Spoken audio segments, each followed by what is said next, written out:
Hello my friends, Caitlin here, and have you ever gone totally crazy after kissing someone? Because that's what Eva does in Kissing in America, and that's what we're going to talk about in today's Nerdy Book Club.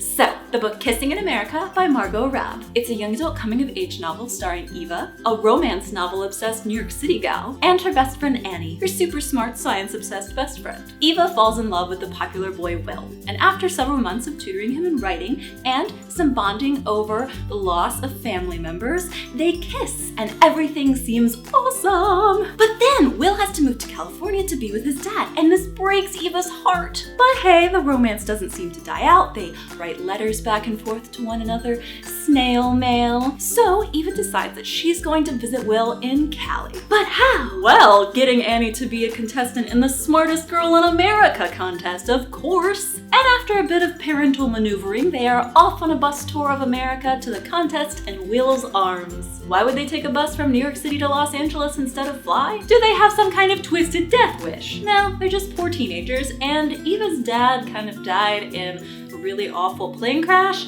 so there's a little bit of fear of flying going on there. Plus, how else would you get a teenage road trip buddy comedy? So this is a fun book. It has its issues, don't get me wrong, but I wanted to talk about it because it dealt with some ideas about relationships and girl power that I felt were relevant to iIMAGINeblank. First of all, spoiler alert, but not really, because anybody with any sense kinda already knew that it was gonna turn out this way. Eva makes it all the way to California, but Will breaks up with her. Ooh, yeah, I know that sucks. As an adult, I was reading this book like, girl, you kissed this boy like, what, twice? And now you think you're gonna run away with him and get emancipated from your mom and just live with this dude forever and ever? No, this is not how reality works. But when I think about the way that I saw the world when I was 16 like Eva, yeah. I never took a cross-country road trip, but there were definitely moments where I'd kiss a guy once and be like, oh my gosh, this is it, he's the one, forever and ever. And the next week he was kissing some girl at a football game with me standing like 5 feet away. Ugh, that shouldn't still make me mad 10 years later. But what this book is really about is grief. The experience of grief when you lose a dad, a husband, a brother, a best friend, a first love. Short answer, it sucks. Moral of the story though, losing someone, even a first love, is very traumatizing. But we all deal with it in different ways. Some of us deny that we've lost them, others of us just ignore the situation and act like that person never existed. Or we shut down and curl up in our beds like an ostrich with its head in the sand. Or we take a cross-country road trip to chase after them. Yeah, there's that too. What I really liked about this book though is it showed a lot of different women in different stages of their life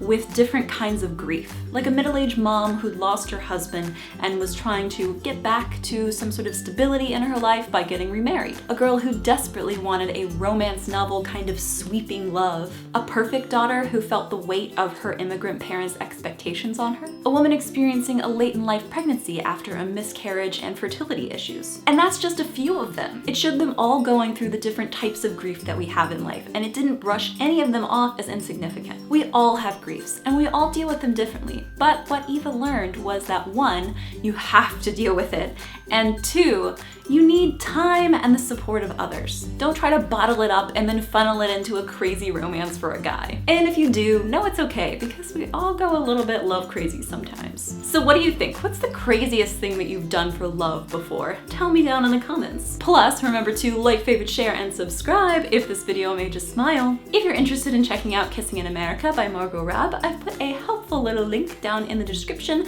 to the book on Amazon. See you guys on Thursday.